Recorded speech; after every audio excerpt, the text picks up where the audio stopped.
Hello viewers, welcome to your favorite program, lumiere.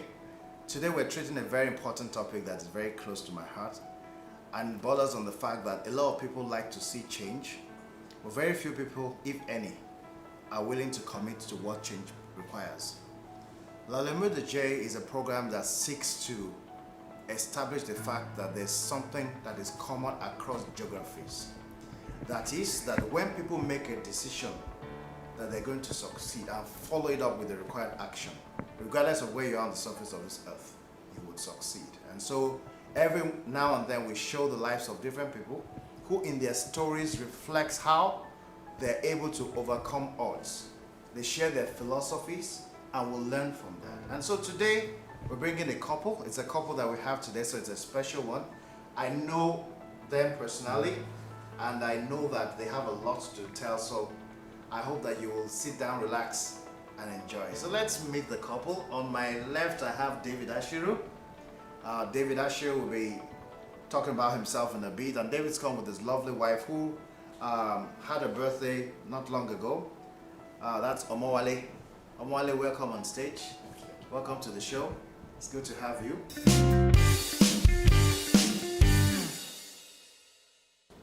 I decided to take the leap, or what everybody calls the bold leap into entrepreneurship, because when people ask me why did I start and all of that, it was just basically a need. I saw there was a gap in the market around that time. A number of friends and people in the workplace always complained that they didn't have anything to wear while they were pregnant. A lot of people in the banks and in the corporate sector. So in fact, it was his best friend's wife at the time was complaining. She's like, I don't have anything to wear. And I was like, oh, don't worry, I'll start selling maternity clothes. I mean, I just said it really. And of course, my husband, always the go-getter, he was like, so why not? And anyway, that was August. By September, I had established the business and I had my first stock to sell. I hadn't left Accenture then, and being a person of focus, I decided to just kind of hold back and leave Accenture and then do the business, face the business. Okay. So that was how the business, Strictly Babes, we produce and sell everything maternity. That's how it was born over 7 years ago.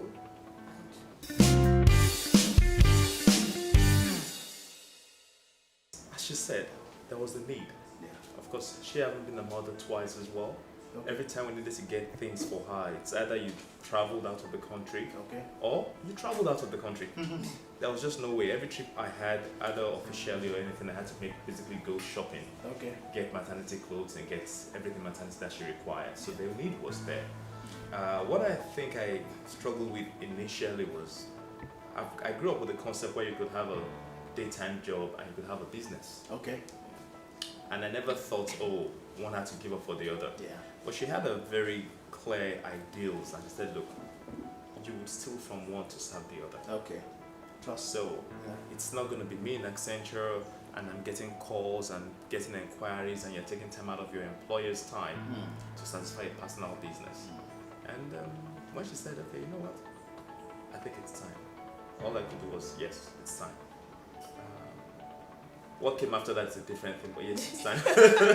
Because what it ended up being was having a family, a four-member family, where both parents were entrepreneurs. Okay. And of course, that would have its own challenges, whether you like it or not. No matter how successful you are as an employee, as an entrepreneur, it's always nice to know there's something coming in at the end of the month. That's right. So whatever is coming in at the end of the month, you kind of plan around that, and then everything else is an extra. But when you come to a stage where you're both like, okay, extra, oh Lord, you better do something to make sure the extra is able to carry through. But it's been a wonderful 7 years. They've done very well. They've gone from, interestingly, starting in the what you call the ante-room of our home, into having 3 stores. 2 in Lagos, 1 in Abuja. So I see. Interesting. Abuja. They've done very well.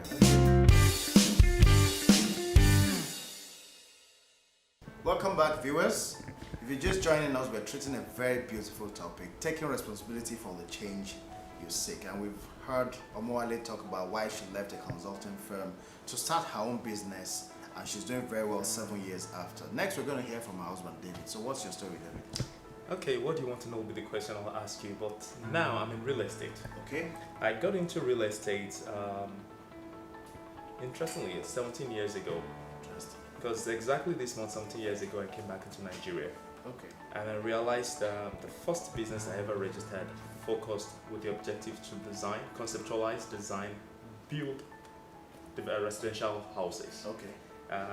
So I registered it, put it somewhere. I used the same company for farming, I used it for different things. Okay. Then in between there, I knew I had a call, went into service of the nation as a special assistant to one of the presidential advisors. Really? Oh yes. That's So I did that for about 4 years. Okay. I That's why you got came- married after. I got married during that period. Interesting. I Okay. got married in January 2004, Okay. and I became a special assistant, I think July 2003, yes. Okay. Memory serves me very well. So I did that for a bit, resigned honorably, and then relocated the family back to Lagos. We were living in Abuja, Nigeria then, so we Okay. relocated back to Lagos Okay. in Nigeria. And then we had a consulting firm. So I had a business advisory and HR firm. Okay. And we're doing a lot of work with small and medium enterprises. And we crossed from small and medium enterprises a bit towards the larger firms. Okay. And we did that for a bit as well. But later on, I realized that that's not me. I remember when we were running the consulting firm, I kept saying to the staff then that, look, I'm not going to do this forever. I'm doing this because it's my gift, and I'm very good at developing people. I'm very good at building people. I'm very good at building things, building organizations. So I can count some firms that we took from ideas into companies with structures in both commercial capitals. When I say commercial capitals, I mean Ikeja and also on the island in Lagos. So we did that for a bit, but I knew that wasn't me in the long run. So I wanted to do something else. I wanted the expression of the real me. In between there as well, something else I did in 2000 when I got back was a lot of construction. Okay. So I did a bit of government contracts, building schools, building residential development for government staff and things like that. I did that for a while, but I kept saying no. And I think the story there will probably resonate with what we're looking at today. One of the challenges you've had, both in our nation and actually across the world, is how do you learn to say no to the requirements that get made of you in order for you to take a government project? Yeah. So you have your values. I'm not going to cheat. I'm not going to bribe. I'm not going to do that. So how do I keep taking these businesses and almost sacrificing my conscience on the altar of wealth? So you make up your mind, I'm not going to do this anymore. And then somebody brings a big project to you, and you're like, look, I can do this project. And you say, oh yes, we're happy to do it. I spend nights coming up with a proposal. Wake up, I need you to read something for me. Is this okay? And then we put it in there, and they say, oh yeah, you've won. And then you're happy. You sign the contract, and they say, oh, the director wants to see you, or this person wants to see you. And you go there and say, so we give you this contract. What is that? And you're thinking, oh, I actually thought I won the contract on my marriage. Yeah, well, you did, but at that stage, you start thinking of everything you spent to get to where you are. Yeah.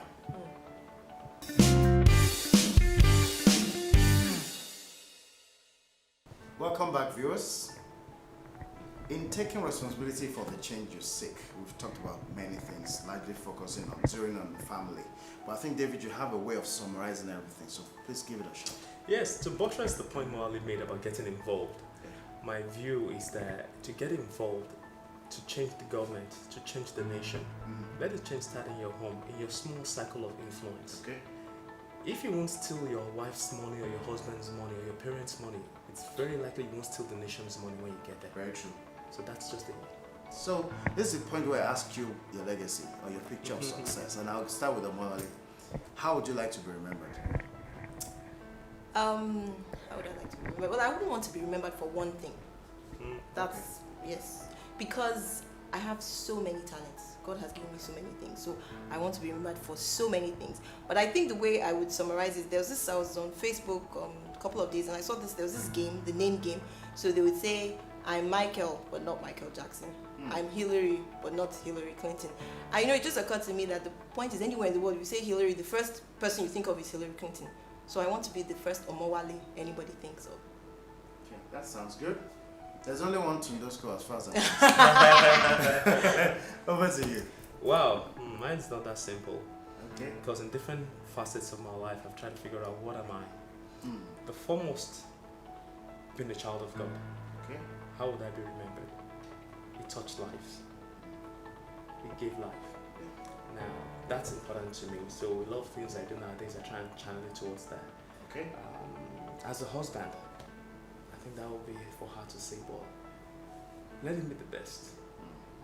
Where it's almost like, if you didn't marry my husband, well, you married a good man, but you didn't marry the best. I did make a promise earlier that a couple was going to dance. So, be your fit, ladies and gentlemen, and let's give it a shot.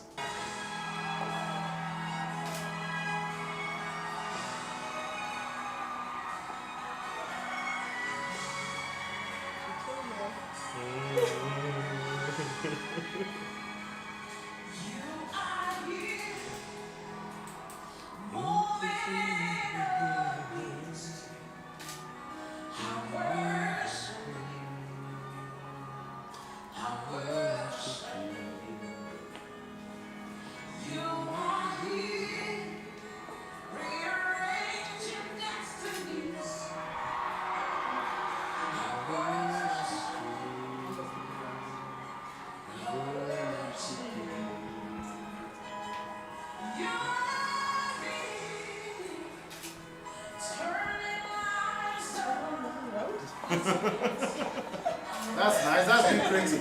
Be the change you want to see.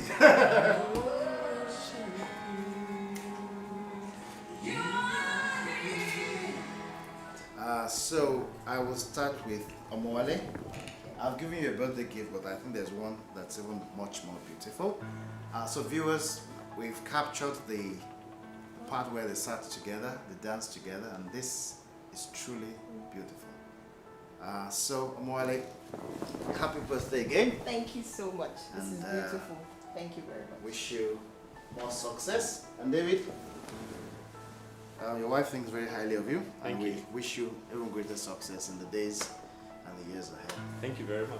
Alright, so viewers, on that note, we've come to the end of a beautiful session. So see you and all the best. Bye.